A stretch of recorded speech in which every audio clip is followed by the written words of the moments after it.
Hai Sobat Lentera, selamat datang tentunya kami ucapkan kembali di Rapot Lentera Podcast.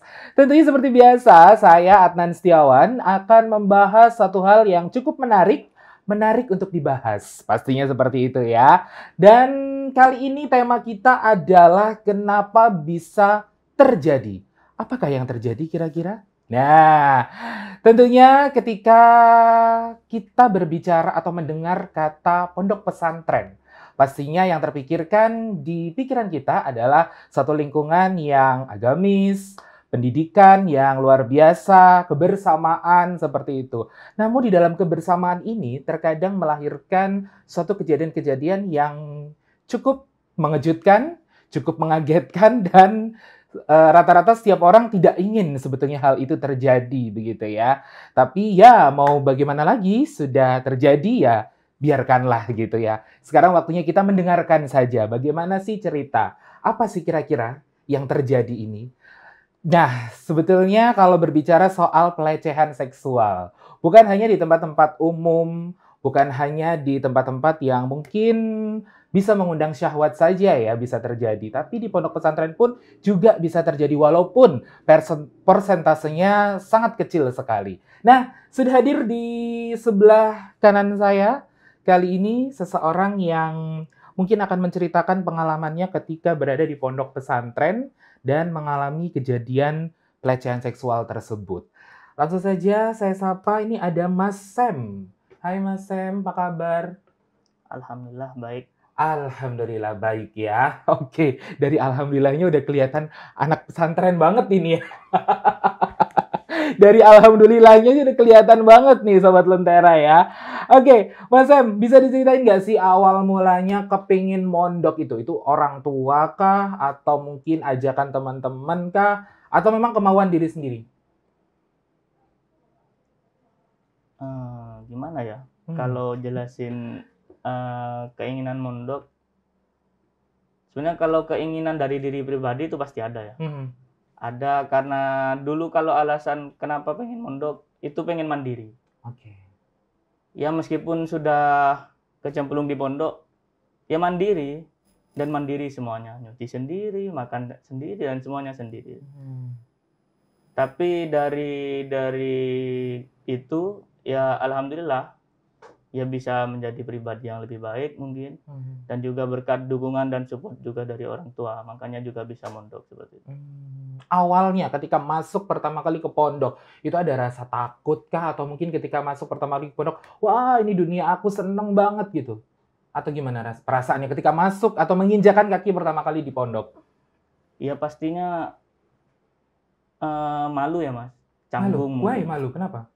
Ya malu bukan lingkungan kita.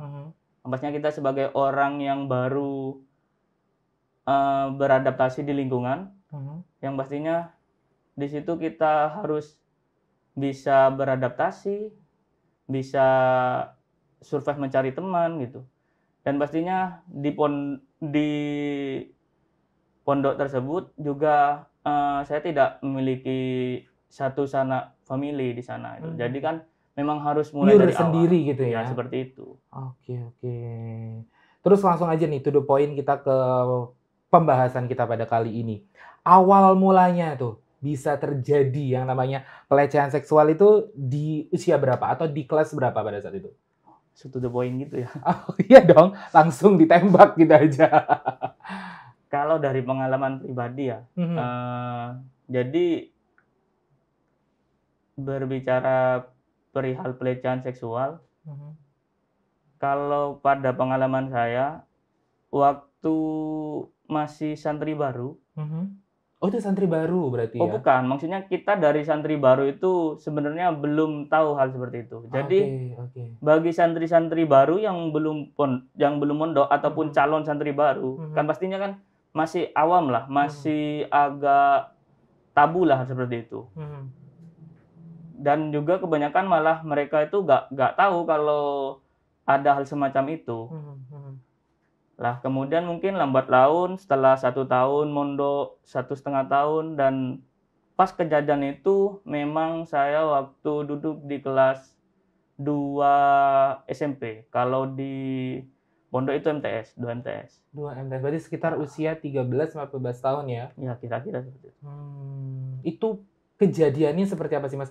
Mungkin Masnya yang digangguin kah? Atau mungkin ada dibully seperti itu? Atau langsung diberi perhatian? Pernah saya juga mendengar beberapa dari salah satu sumber gitu ya. Itu tuh kadang-kadang dikasih perhatian, terus jadi teman curhat gitu-gitu. Atau gimana?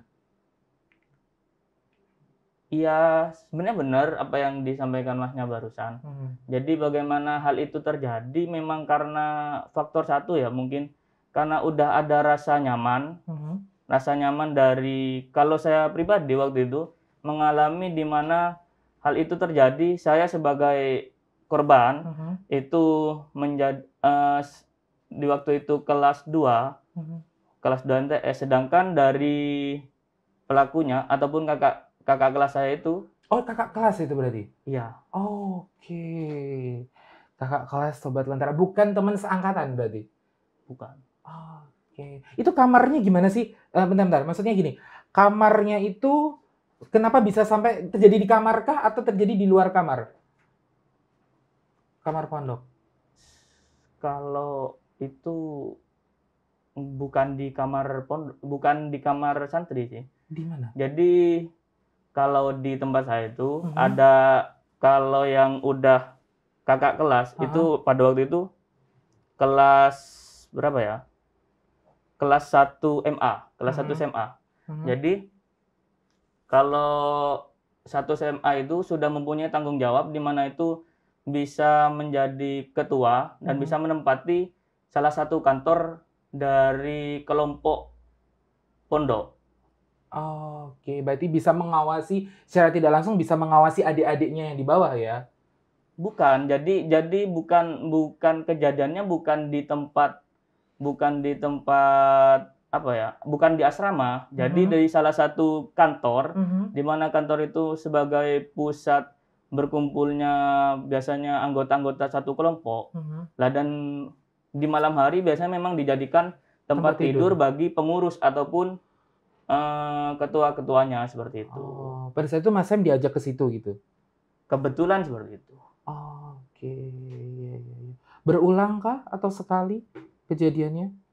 Oh, enggak. Waktu itu jadi emang menjadi pengalaman pertama dan terakhir ya mungkin ya. Karena juga agak trauma waktu itu. Entah itu trauma karena kaget ataupun apa. Meskipun setelah itu juga banyak kejadian terjadi, meskipun nggak saya alami sendiri. Jadi teman ataupun adik kelas juga seperti itu juga ada. Tapi kalau dari pengalaman saya pribadi waktu itu memang karena tadi ya Mas, karena yang saya sampaikan karena rasa tidak nyaman yang sudah tercipta dari adik kelas ke kakak kelasnya. Jadi apa-apa sama kakak kelasnya dibantu, sama kakak kelasnya diewangi lah gitu kan kalau bahasanya. Dari rasa tidak nyaman itu kemudian kakak kelas tadi yang kebetulan itu yang ngajak saya, itu pada saat itu memberikan suatu kenyamanan berlebih lah. Maksud kenyamanan, mungkin kalau di pesantren itu kita udah kebiasaan susah ya, kayak susah, nggak enak gitu contohnya ya. lah, nggak enak kayak makan itu kan biasanya ada jadwal. Kalau hari Senin apa ini, dan kebanyakan itu pastinya ikan, tahu, tempe, lauk-lauk yang pasaran gitu. Yang biasa ya. Nah, sedangkan pada waktu itu rasa tidak nyaman tumbuh itu karena seringnya dikasih sesuatu. Dan pada waktu itu saya dikasih dikasih makanan, di mana itu lauknya memang sangat langka kalau di pondok. Jadi harus nunggu 1 bulan sekali baru bisa makan lauk itu. Dan kebetulan waktu itu saya disuguhi ayam. Oke, jadi cara mereka untuk mendapatkan itu seperti itu ya? Ya. Dengan menyogok, memberikan perhatian, memberikan sebuah kenyamanan gitu ya? Oke. Itu, sorry, pada saat di mana kantor tadi ya? Di kantor itu Masnya bagaimanakan? Maksudnya saya langsung to the point bertanya bahwa mungkin dibully kah atau mungkin secara beramai-ramai atau one by one? Atau hanya 1 orang atau ada beberapa pelaku begitu? Oh enggak, kalau saya itu karena hanya dalam kantor, di mana kantor itu biasanya memang ditinggali sama pengurus, cuman kebanyakan lebih tinggal di asrama. Dan di kantor itu cuman sosok seorang ketua biasanya di situ. Lah kebetulan pada waktu itu saya diajak makan tadi, disuguhi ikan ayam laut tadi itu. Jadi pada malam itu saya gak ada kepikiran sama sekali ya untuk mau diapa-apain gitu ya. Iya, pikiran mengarah ke sana tuh gak ada sama sekali. Apalagi ke hal-hal yang mengarah negatif. Karena saya melihatnya, oh senior ini baik, oh ini kakak kelas ini panutan. Lah, jadi untuk berpikiran ke hal semacam itu kayaknya jauh dari kata ya gak mungkin terjadi lah gitu. Namun sejatinya setelah mengalami ya baru paham, oh ternyata seperti ini. Dan kalau berbicara kejadian pada malam itu, jadi di mana setelah saya dikasih kenyamanan dengan disuguhi makanan tadi, selayaknya orang biasa lah, kalau sudah makan biasanya kan ada rasa kantuk. Tidur akhirnya. Kebetulan pada waktu itu memang sudah masuk jam waktu tidur di pesantren. Jadi kan biasanya di pesantren itu ada jam waktu tidur yang memang mengharuskan dan mewajibkan seluruh santri untuk tidur. Nah, dan pada waktu itu karena sudah terlalu larut, bukan berarti saya takut mau pulang, enggak. Cuman daripada nanti ketahuan pengurus, ya takut ada apa-apa juga nanti di sana dipermasalahin kok baru pulang dari mana seperti itu dan semacamnya. Ya saya nunggu memutuskan sampai untuk bermalam di kantor itu ya. Oh iya, bermalam tapi bukan maksud untuk tidur ya. Karena waktu itu saya belum, meskipun sudah makan, belum merasa ngantuk banget gitu. Cuman ya mungkin iya ngantuk, cuman nggak bisa tidur karena tadi ya tempat ini nggak pernah saya datengin sama sekali. Nggak bisa tidur ya. Nggak bisa tidur karena masih awal lah, asing gitu, ya, masuk ke lingkungan lingkungan itu. Kemudian dengan santainya kakak tadi ataupun senior tadi itu ya mempersilahkan dan nyuruh saya untuk udah tidur aja kalau capek gitu. Gak apa-apa nanti kalau udah waktunya bangun santri nanti dia bangunkan. Lah pada malam itu saya itu gak bisa tidur nyampe jam berapa ya? Intinya selesai makan itu sekitar jam 10-an. 10 malam ya? 10 malam. Kejadiannya memang malam. 10 malam dan saya gak bisa tidur sampai tengah malam. Jam 12 itu saya gak bisa tidur. Cuman mungkin karena sudah kecapean ya dengan program yang juga padat, karena saya juga santri seperti itu, jam 12 lewat gitu perkiraan, itu saya ketiduran di sana. Dan dari jam 12, estimasi jam 12 sampai jam 2, kalau nggak jam 3 itu, saya kurang paham apa yang terjadi di sana ya. Tidak, oh berarti pada saat Anda, langsung saja ya, dilecehkan itu Anda tidak sadar, posisi tidak sadar? Atau dalam kondisi tidur? Intinya waktu tidur itu, dari jam 12 perkiraan sampai jam 2, karena saya itu kebetulan sebelum jam 3, biasanya kan memang jam 3 itu ada, kayak suara-suara membangunkan santri untuk kegiatan malam ya? Kegiatan malam seperti sholat malam dan lain sebagainya. Lah kebetulan sebelum suara itu terdengar, saya udah kebangun. Dan kebangunnya ya karena itu tadi. Jadi sosok kakak kelas tadi itu yang saya awal kiranya gak bakalan tidur juga, entah itu mungkin ngejaga di sana biar gak kepergok ataupun apa gitu ya. Soalnya kan memang nggak diperbolehkan kalau dalam tidur di kantor itu ya. Di kantor seperti itu. Jadi kakak kelas tersebut ternyata pas saya kebangun sebelum ada suara membangunkan santri itu, kakak kelas itu ada di belakang belakang pundak. Jadi posisi saya tidur itu miring. Jadi saya kebangun itu posisi miring, cuman pas bangun itu kok ada yang aneh gitu. Kalau dari kalau dari pakaian nggak kebuka, nggak ada yang keganti, nggak kenapa-kenapa. Karena memang pada saat itu saya masih mengenakan celana sama jaket. Karena itu waktu keluar malam ke kantor ya dari asrama. Jadi pas kebangunnya itu posisi kakak kelas tadi sudah ada di belakang saya di pundak. Jadi dengan posisi saya miring, entah kenapa saya kok ngerasa beda di sini. Di pundak itu kok ngerasa ada yang aneh gitu. Jadi pas kebangun, karena saya sudah ngerasa aneh, saya biarin aja dulu. Maksudnya saya biarin, maksud saya pengen tahu apa sih yang mau dilakuin sama kakak kelas ini. Ternyata kok tambah deket. Jadi yang awalnya tadi mungkin saya rasa dia di belakang, karena makin mepet gitu ya. Ya seperti itu. Jadi entah dari badannya itu kok tambah deket gitu. Awalnya saya kerasa cuma mungkin kakinya itu entah saya kesenggol entah apa, waktu itu pas bangun kok tambah deket gitu. Sampai saya ngerasa tuh nafasnya itu berdesir di sini gitu loh. Jadi berhembusnya tuh di pundak saya gitu. Nah, kemudian pas benar-benar saya merasakan itu dan ya kebetulan itu mungkin juga nyampe trauma ya, karena kaget seperti itu. Kaget udah merasa wah ini nggak bener nih gitu ya. Iya. Dan nggak bener-benernya lagi, nggak habis pikirnya lagi.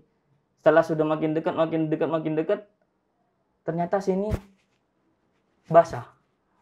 Oh my God. Di leher sini nih basah. Iya, saya nggak tahu ya basahnya itu kan apa.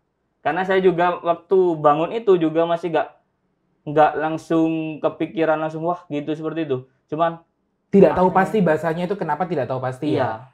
Kok aneh. Tapi kalau perkiraan saya, karena posisi tadi kakak kelas yang tidur itu di belakang saya itu memang sejajar dengan saya, cuman membelakangi saya. Iya, sepertinya kayak bekas kecupan seperti itu. Jadi setelah saya merasa keanehan itu udah terjadi dan kebetulan itu sudah mau sudah mau masuk ke waktu santri bangun. Jadi dengan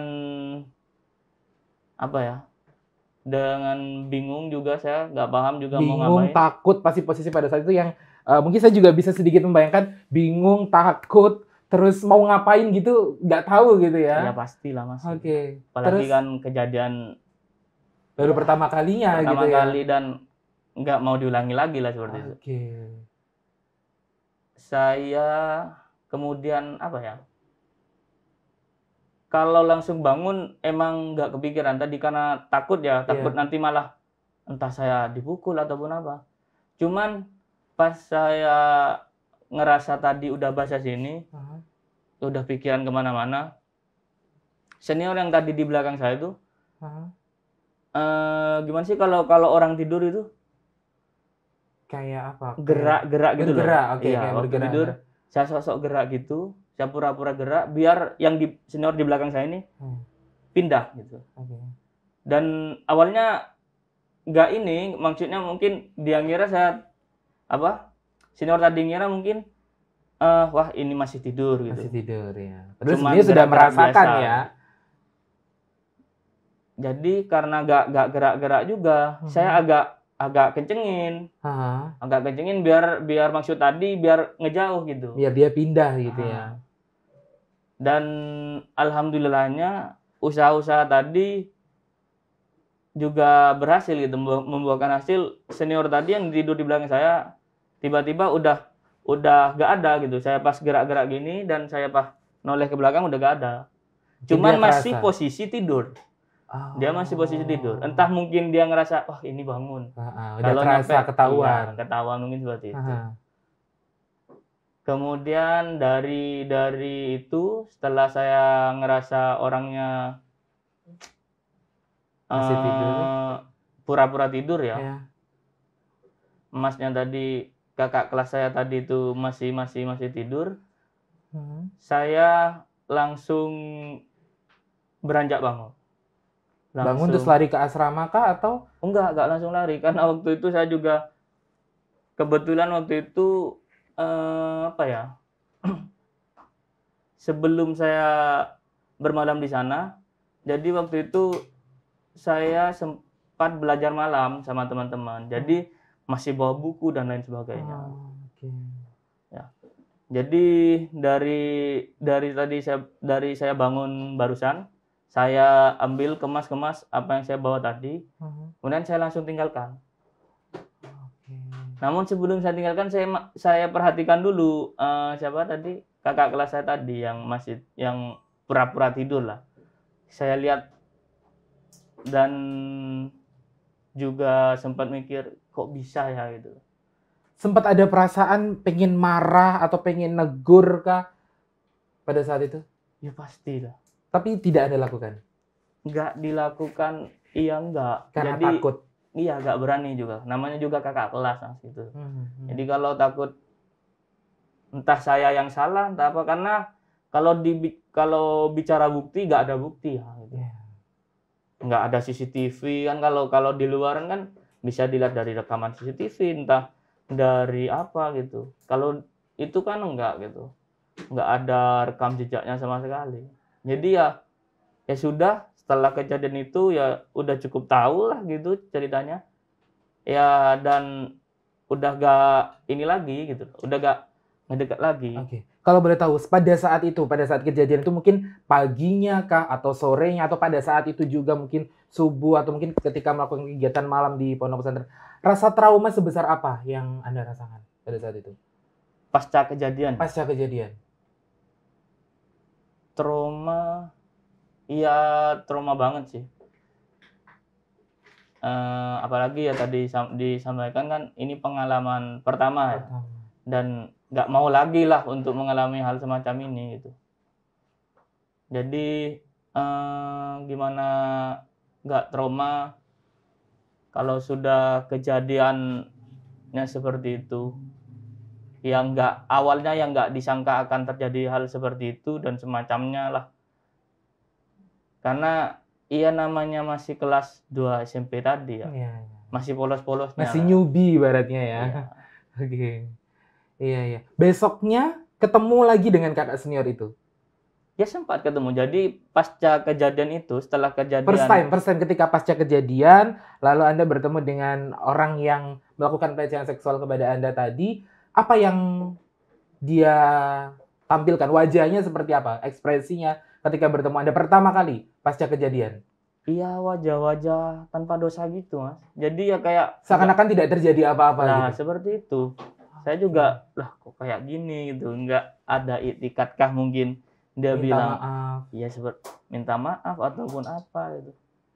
Oke. Ya cuman ya mungkin dia juga malu untuk mengakui hal semacam itu. Dan kebetulan juga saya juga mungkin dia ngerasa wah adik kelas ini juga gak mungkin beranilah ngelaporin ataupun apa seperti itu. Paling dia udah diem-diem aja itu. Dan kejadian ini nggak pernah lah saya nyampe cerita ke teman saya gitu. Baru first time berarti cerita ke Sobat Lentera kali ini ya? Iya, Oke.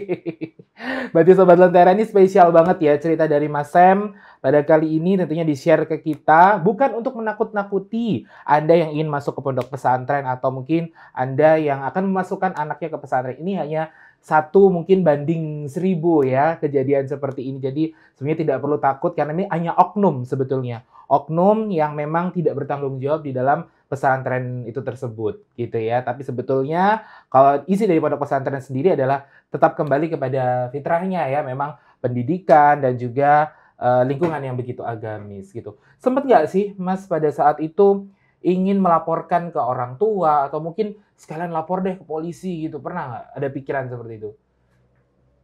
Enggak ya, Mas. Karena juga mikir apa yang mau dijadiin bukti kalau cuma hanya omongan ya. Mungkin kalau orang tua mana sih nggak percaya sama anaknya kan seperti itu. Pasti beliau sempat cerita ke orang tua? Oh, enggak lah. Nggak berani juga mungkin ngapain juga lah gitu Mas. Ya sudah biar yang lalu biarlah berlalu gitu. Biarlah ada berlalu aja gitu. Cuman kalau mendem itu memang pengen diceritain ke siapa gitu. Biar mungkin juga berbagi pengalaman, karena bagi saya pengalaman seperti itu tuh ya penting. Yang pertama tadi menjadi bahan evaluasi. Evaluasinya juga kepada kita sebagai santri dan juga pengurus pondok gitu ya. Dan juga kepada penghuni pondok yang lain gitu. Jadi biar kejadian semacam ini tidak terjadi lagi ke orang lain ataupun ke santri-santri yang lain seperti itu. Jadi memang tujuannya Mas Sam di sini adalah ingin mengedukasi untuk sobat Lentera juga yang menyaksikan rapot pada episode kali ini tentunya tentang kenapa bisa terjadi. Jadi memang kejadian seperti itu di luar kendali kita ya. Kita posisi tidak sadar, lalu orang lain yang... Tapi tunggu. Saya yang masih penasaran adalah kok bisa sih orang yang melakukan pelecehan tadi dengan wajah tanpa dosa begitu. Sampai sekarang pun kalau ketemu bagaimana? Kalau sekarang nggak mungkin ketemu ya, karena mungkin sudah juga sama-sama alumni.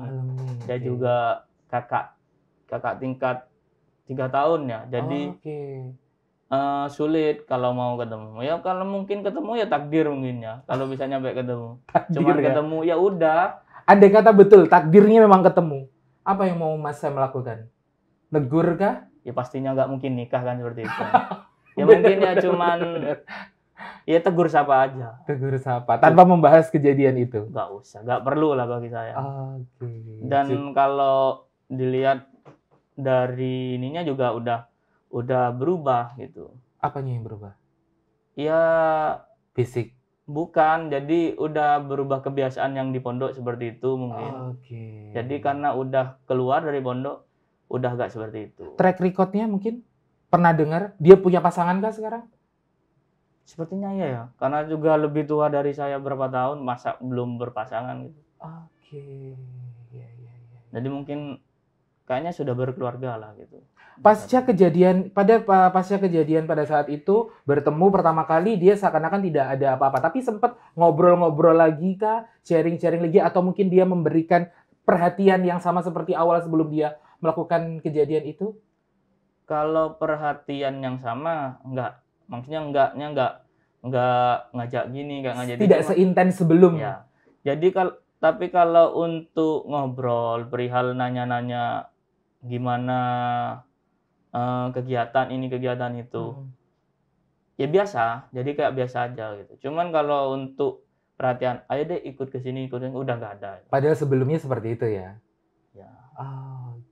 Jadi memang modusnya itu memang diberikan kenyamanan. Jadi memang itu oknum ya, sekali lagi Sobat Lentera, itu hanya oknum. Padahal sebetulnya kalau memang untuk mengawasi satu persatu santri itu memang juga di luar kendali dari pondok pesantren ya, cukup sulit juga karena ribuan santri harus diawasi oleh beberapa pengurus, memang juga cukup sulit gitu ya. Jadi memang adanya Mas Sam bercerita seperti ini pada kali ini tentunya di Lentera Podcast adalah tujuannya memang untuk mengedukasi kita supaya lebih berhati-hati lagi. Seperti itu ya. Sampai sekarang Mas, kalau keinget kejadian gitu, apa yang Mas Sam merasakan? Nangiskah atau nggak mau inget-inget aja? Enggak ya Mas, kalau nyampe nangis enggak mungkin. Enggak ya. Merasa ternodai gitu kah? Atau gimana? Enggak sih, mungkin biasa aja. Kalau saya... Karena kejadiannya juga sudah lama ya? Sudah lama juga, ya udah terjadi gitu aja. Dan kalau dari pengalaman juga gak parah-parah banget dilecehkan lah. Cuman mungkin ya semacam seperti itu aja gitu. Antisipasi setelah pasca itu mungkin ada yang merayu-rayu lagi kah atau tidak ada? Setelah kejadian pada saat itu? Sampai lulus pada pondok pesantren, ada lagi yang merayu-rayu, memberikan perhatian, sehingga akhirnya terjadi seperti itu? Tidak ada ya? Tidak ada. Oke, berarti itu memang yang pertama dan yang terakhir. Oke. Dan semoga tidak terjadi juga untuk Sobat Lentera di luar sana yang mungkin akan masuk ke pondok pesantren atau yang akan memasukkan putra-putrinya di pondok pesantren. So, jangan takut karena itu hanya oknum saja. Maka dari itu, Rapot atau Lentera Podcast menghadirkan topik seperti ini adalah agar Anda bisa mengedukasi agar Anda bisa lebih berhati-hati lagi, begitu ya.